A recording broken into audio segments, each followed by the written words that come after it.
Good day, everyone. Those of you out in engineer land, today we have another session of Sembang Chillex podcast. Today we are fortunate to have the chairman of the IEM Southern Branch, Engineer Thayala Rajah. Engineer Thayala, welcome to the podcast.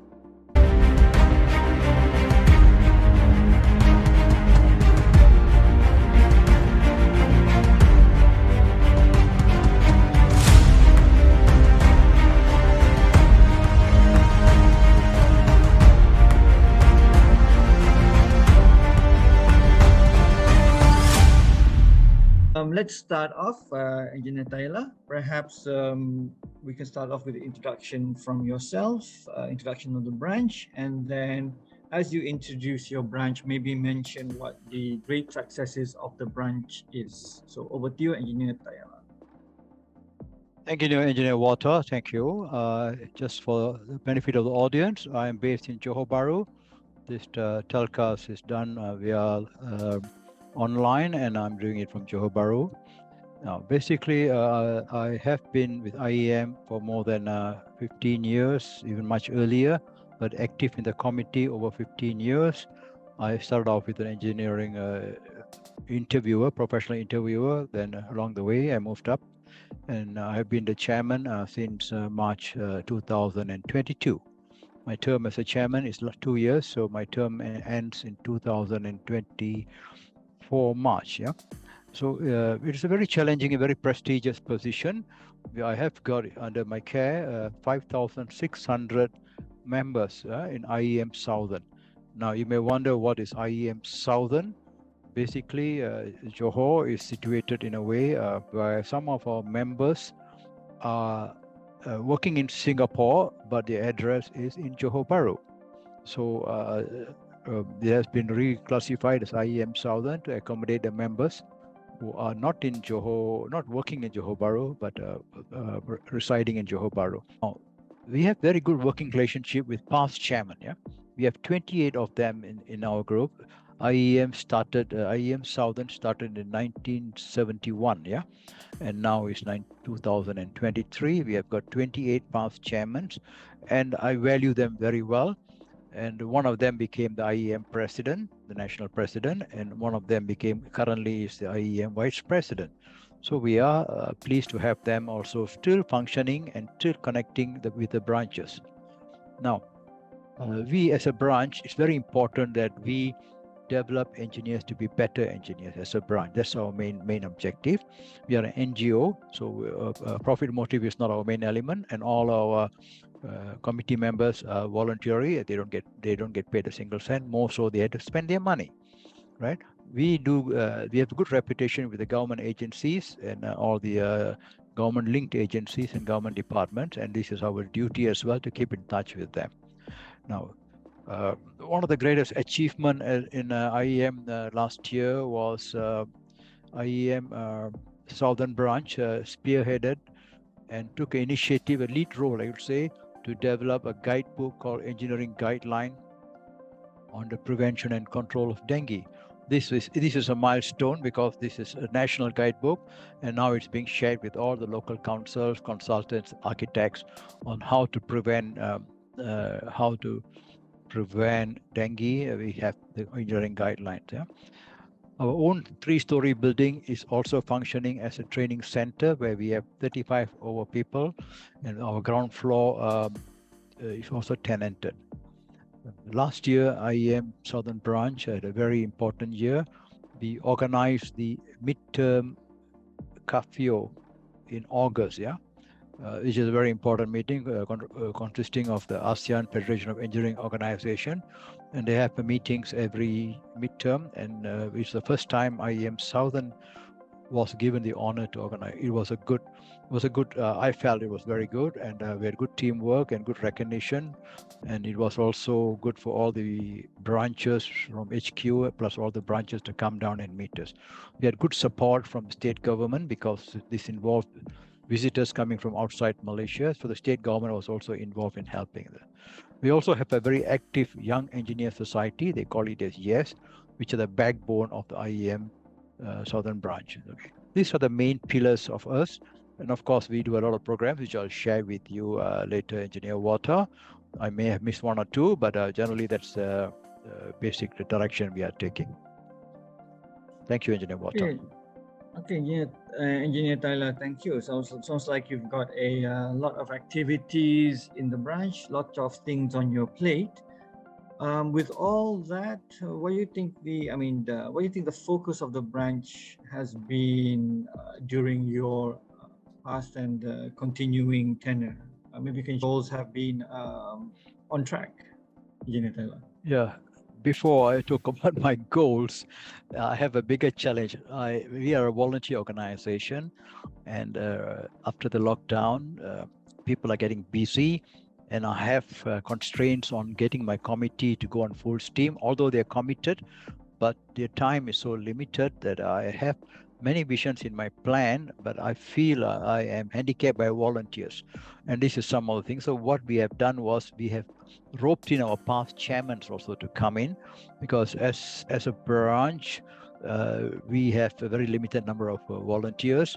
So the past chairmen are a big resource for me. So I've assigned activities for them to deal with government agencies and deal with activities, organize some functions for us. So this is some of the things I'm trying to do to sort of fill up the gap of the shortage of volunteers. Yeah. Basically, as what I said, we are supposed to develop engineers to be better engineers. And my focus is working towards universities. As I said, yes, now we have got 4 universities down south here in Johor. And it's important that we work with them and bring the engineers up to steam, up to what do you call it, up to steam or up to acceleration and fast track to understand their roles in engineering society. These kind of things have not been done before. During my career as an engineer way back in the 1970s, we don't have this kind of approach with professional institutions. Now it's a great opportunity for us to go back to universities and tell them what do you expect when they come out. And it's very interesting because the universities are also taking a proactive step, and they have come out with a module in their curriculum that students must attend this professional sharing, and professionals are invited. I personally am also an industrial advisory panel for the university in biomedical engineering, although I'm an electrical engineer, but they wanted me to sit in their panel. It's a different mindset. And I'm glad I've been there with them for the last, I think, 5 years as an industrial advisory panel. So for me, your question, what are my challenges to go ahead? Yeah, we do professional training for engineers on Saturdays. To date, we have done over 33, what do you call it, CPDs, they call it a continuous professional development points for all disciplines. And these are mostly done on Saturdays between 9 a.m. to 1 p.m. And we get speakers who will be of value to the engineers, and the support is quite good. But we also have got one-day programs, etc. But this is very important because we want to bring in people into our training portfolio, bring them into our building, see what's happening, and get more involved, get more volunteers. These are some of the challenges I have. I want them to feel that you're part of this organization, not that we, the committee, organize for you. It's all of us. It's our society. It's our profession. The more we do together, the better it is for the image of the society. The other key activities which we do over and above the CPD is we have our annual general meeting once a year. This year, we just finished our annual general meeting on the 26th of March, I believe. And then the annual dinner is coming up. The annual dinner is planned for on the 28th of October. This year will be a very important year for us because we call it the Golden Jubilee celebration come 52nd anniversary of IEM Southern. Now, why I call it 52nd anniversary, because we missed the Golden Jubilee celebration due to the lockdown. So we thought we should have a very special thing. So during this annual dinner, we are also working towards golf game, interprofessional golf. We're bringing in our neighbors Singapore to come and join in as well. Over and above that, we are also implementing Engineering Excellence Award. This is the first time we are trying an Engineering Excellence Award. We have tried before, but we were not successful. So we are trying again, and there's a lot of complexity. I'm sure the IEM headquarters has done quite well in this.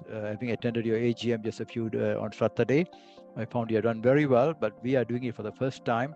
We don't want to ruffle any feathers on this award, so we thought we would just start with members of the institution, IEM, but based in Johor, and we are forming a committee now to sort of invite our nominations and seconders to kind of propose engineers who have done very well. So it will, at the end of the day, it will be an Industrial Excellence Award. And we also don't think we will do it every year because, I mean, we have to maintain that. So being the Golden Jubilee celebration, we will say this year we will do. And on top of that, we also meet up with local authorities and government agencies on a regular basis. Almost every year we do that, Engineer Walter. It's good because when we meet them, we ask the engineer authorities or the government agencies, how can IEM help them to be better? And very positively, they will say, please help my engineers to be better engineers. And sure enough, we are in that field as well. So we arrange forums with them, we share with them, and sometimes they don't get themselves registered with Board of Engineers, still a problem. Then we get them to become professional engineers. So we guide them up along the way. Well, that's about the things, the challenges I want to do during my term. Although my term expires in March, but I will then be co-opted as a past chairman, and the next chairman has to continue this journey, and we will help them to develop things. One of the challenges I had was we had supposed to have an engineers run end of this year, early next year. But when I look around with the volunteers, I don't think we can organize that, because to do an engineers run in IEM Southern, we need a lot of volunteers, just not organizing committee, people in the field. And my committee says, no, we don't have enough volunteers. So we are still plowing the idea, but may not take it on, because if there are no volunteers coming forward, then it's a strain on the committee and it won't be well done, because it's also a safety issue. Yeah, that's about it, Engineer Walter. Thank you.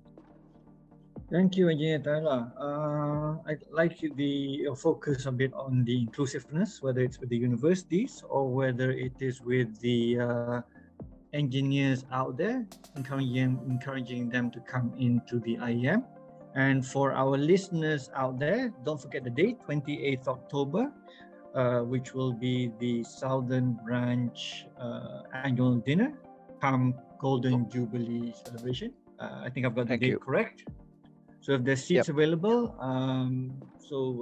the other, we call it, Chileans out there, please come and come down and celebrate together with the Southern Branch. The hospitality is extraordinary. I was there for the midterm CAFIO last year, and I think they can only keep on raising their bar. Thank you, Engineer Thayala, for the notification, and we'll look forward to more of our listeners coming up. Sure. Thank you very much. Maybe next we can give you an opportunity a bit to evaluate on your relationship with local authorities. You mentioned bits and pieces just now, but is there anything that you would like to further highlight about your relationships with the local authorities? Anything you would like to add? Yeah, I would like to add a few points there, Engineer Walter. First of all, I should thank IEM headquarters and also, of course, IEM Penang, I think, who spearheaded the MOU. They call it MALA, local authorities, sort of a MOU with all the local authorities in Malaysia. So all the local authorities in Johor have access to this memorandum of understanding, I believe. And we have applied one of them. The reason one we did was the Johor Bahru and the greater part of Johor Bahru is celebrating, the local council of Johor Bahru is celebrating the 30th anniversary next year.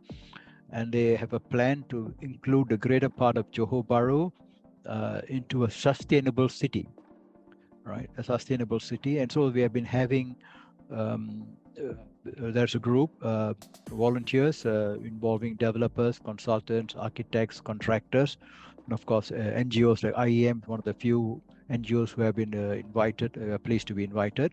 And we have had a few meetings, and this has been going on. And because of the time factor and the amount of meetings to be held, we have assigned one of our past chairman, Dr. Ung Akau, to sit on this committee, who was a former JKR's senior director there. And so he sits there and he gives a lot of inputs. It's good, lucky we have him here. So that is something the local authorities also benefiting with past experiences from our past chairmen. And the other one is we have got one of our committee members, a senior officer in the local authority. So that sorts of narrows the gap and how things are going. But we expect a lot more because they are also equally busy, and government servants, they sometimes we have our meetings after 5 p.m. every day or every week or every month. And government authorities are not used to this kind of working after hours. So this is one of my challenges I have. But so far so good. We are moving in some good harmony, but expect more contribution from government departments to work with us, because we have got a network of professionals working in the private sector, working in industries, working in academia, and also in the government agencies. We can give them input, just that they must recognize us as part of their master plan to grow together. Yeah, that's one of them. And then we have got we visit all the local authorities on annual basis, as I mentioned earlier, and this is very useful. Yeah, a lot more can be done. If you ask me, Johor has coming up with this, what do you call it, a major infrastructure project called the rapid transport system between Singapore and Malaysia, Johor Bahru. This is already going in. It should be completed in 2026, what I know. But what I'm saying is, so Johor Bahru's transportation network is in a very rapid pace of growth. They're bringing in cycling tracks in Johor Bahru city, and also developing this train hub, improving the train terminals. All these are great opportunity for Johor, and engineers are most pleased to assist the local authorities in this area. Right, that's about it, Engineer Water. There's a lot more we can do, but again, time is limited. We are a volunteering organization. We equally have our professional jobs to do, so we are not full time. So there's a bit of limitations, but we do what we can while we can. Yeah, thank you. Thank you, Engineer Thayala. You mentioned just now about perhaps some activities are limited because lack of resources, lack of volunteers from the community. So perhaps you might like to elaborate a bit about your activities to further engage, retain, and keep the interest of engineers with the Southern Branch. So perhaps you want to discuss a few things on that topic. Yeah, Johor Bahru is quite peculiar in the sense some of our young engineers, when they get enough experience, they cross the border for better remuneration.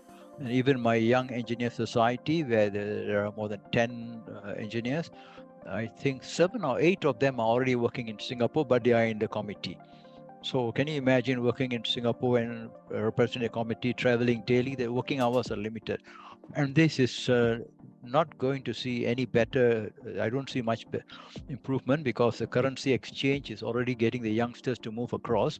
And already, even in our committee, our past chairman is already now immediate past chairman, just before me. He has already moved to Singapore, doing work most of the time in Singapore. And this is the trend in Johor is such that getting people to come forward to sort of volunteer is challenging, especially after the lockdown. Engineer Water, we do share this in all our meetings to get volunteers, but so far I don't see. Even to keep my committee active means actively contributing is also a challenge. So either I've scaled down the activity, which is not good. I want to keep the minimum bar. Scaling down is not the way to go. So it's going to challenge. Of course, we can hire professionals to help us. Like, for example, if we organize we organize a dinner, we can organize it ourselves, or we can organize getting event managers, etc., to come and help, or we can organize outside entertainers to come and help. But our norm is to keep it within ourselves. But again, now going the way things are going, we have to hire maybe event managers, but that's costly. Entertainers also costly. MC is also costly. So put all together, we try to minimize costs. And again, it's all manpower. I won't say that's doom. We'll still try. We'll try, and we will rope up whoever we can. At the last call, I'm sure people will come forward to help. But in terms of planning and delegation, sometimes it's a stress, because if you don't have the numbers, you get stressed. But in the last call, people do come. People do come. So far, we are managing well. Just that I'm very worried to upload more activities into IEM Southern. Just out of curiosity, what's our relationship with the actual Singaporean engineers, not the Malaysians in Singapore, but the actual Singaporean engineers over there? Do they come over and have a chit chat with you as well? Yeah, I'm glad you asked this question, Engineer Water. We have had some dialogue with engineers of Singapore. The chairman, Engineer Dawson Chong, who was also present in your annual dinner last Saturday.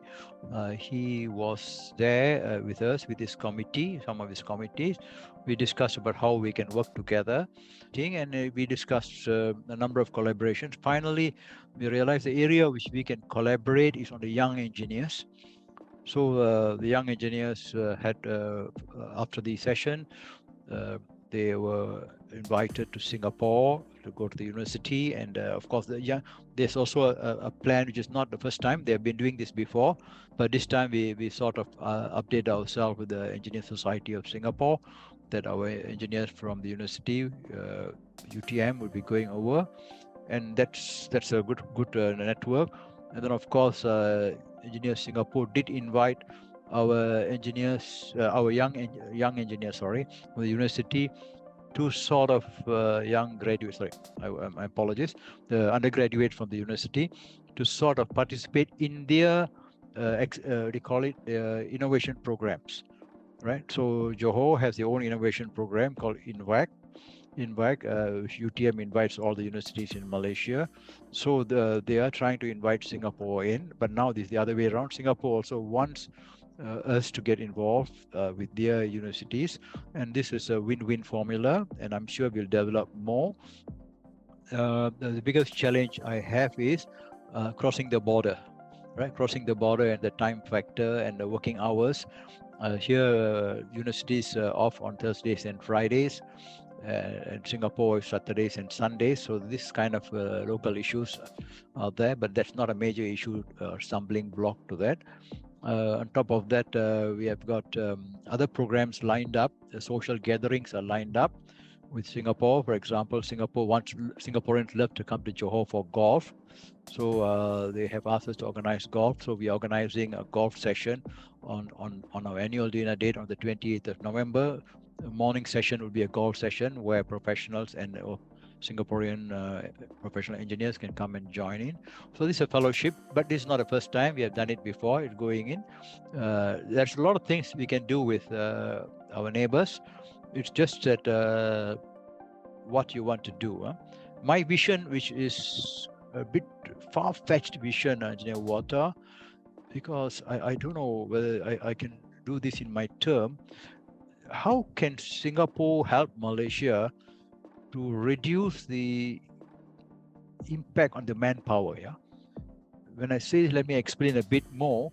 For example, you see that the young engineers, we train themselves here in Johor, and then they move across to Singapore. This has been going on for the last many years now, more than 10, 20 years. Now, it's not fair for a developing country like Malaysia, and especially Johor or Johor Bahru, to take our professionals. So my suggestion was, come over to Malaysia and train our young engineers. You can take some, we take some. But the people who are taking are the big companies in Singapore, plus also the SMEs in Singapore. They should be also equally responsible. How they can sort of not disrupt the manpower flow. It's just not pinching. That's not the professional way of doing. So I was hoping, and I did talk to a few people even in the EXCO level, but I think it's a G2G activity. I did talk to Singapore Institute of Engineers how to move this. It's also a G2G activity. So I'm just still talking, and I think I keep on talking, and one fine day, I think the governments will come together and say, okay, let's head up a training center or a multiple training center, because there are a number of unoccupied buildings and factory lots in Johor, Baru, which can be turned into training hubs. Right, so there are places where we can revive the economy, but to do this, I am just one person in the engineering fraternity trying to talk about it, but I need the government agencies to come and work with us. We can help them out. Yeah. So these are some of the things which I'm trying to challenge with IES Singapore, working with neighbors and try to reduce this. It's a big problem. This manpower drain in Johor is a big problem. Yeah. Okay, thank you, Engineer Thayala. Looks like, again, you've got lots of things happening, lots of things on your mind, and lots of things that you would like to see happen.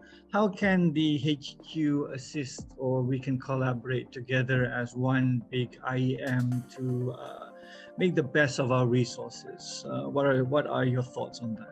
I think Malaysia Board of Engineers has already got 150 over 170,000 engineers in Malaysia. So we are only tapping 1/3 of it. So it's not good. That's something IEM should get seriously involved with. And I'm sure they're doing it. The other one is, I hope IEM HQ helps bring more benefits. If you become a member of IEM, the type of benefits. There are already benefits, there are, but is it enough? Or what type of benefits generation wants it? For example, you have benefits in hotels, cars, housing. Housing, I don't think that's come out, which is something very good. Household items, also I don't see that. Membership, yes, you have, and insurance also. Maybe you have got professional liability insurance, but personal insurance also, I'm sure it's there. Maybe you're doing it, but it's not well publicized. So these are some of the things HQ can do, because youngsters, today they say, what is in for me if I become a member? Rather than what can you do for the organization, the first thing is what is in for me. Yeah, and of course, membership, I mentioned earlier, a lot of undergraduates, after graduating, they move out to different places. That tracking, I feel there is an opportunity for improvement. I think a big opportunity for improvement, where they get back to their home states. And also there's this new challenge of this is something a bit more detailed, as objective-based competency assessment, where if you're a professional engineer, you've got to go to objective-based competency assessment in order to qualify yourself to be a professional engineer with the title IR. Now, Malaysia is going through some transition here with the Board of Engineers, and I see some, I wouldn't say, they are bringing in other systems, other bodies to sort of parallel this system, which I feel it shouldn't be done. If you start diluting the system, weakening the system, bringing in more authorities inside, more NGOs, more professional NGOs inside to sort of control this, eventually it will not brand IEM and engineers in a high level. So I expect BEM and IEM to sit down and track this out on the long term, on the good image of engineers. Yeah, you cannot dilute this. Malaysian engineers have generally been very well rated in the world. Our University of Malaya at one time was very highly rated, and still today it is, but not as what it was. So this maintenance of the standards are important. If you don't keep this after some time to put it right, it takes years to put it back right. And of course, the other thing I would like to request HQ, IEM HQ, to look into, Engineer Wata, is, see, Johor is a maritime. We have got a lot of maritime activities in Johor, right? You have got the Malaysian shipyard here, MMHE, used to be MSC before, MMHE. And then you have got Pengerang, oil and gas platform, plus all the supporting industries. And I think this is actually a maritime hub, but not much focus is being done. There should be a maritime division which focuses in this area. I'm trying to do this in Johor, but I don't have the numbers, so I cannot push it instead of having a little technical division just on maritime activity. But I think this should come from headquarters and roping in some of our IEM Southern members to sit in this technical division, because maritime is one of the, Malaysia has got a very big coastline. Maritime activities are one of the important activities in engineering. Plays a big role in maritime activities. So I hope IEM HQ can help out on these matters. Yeah. Okay, thank you, Thayala, for your insights. Maybe a wrap up. Any last words that you'd like to give, or you'd like to clarify from previous discussion that our listeners out there, our Chileans, would like to convey to our listeners?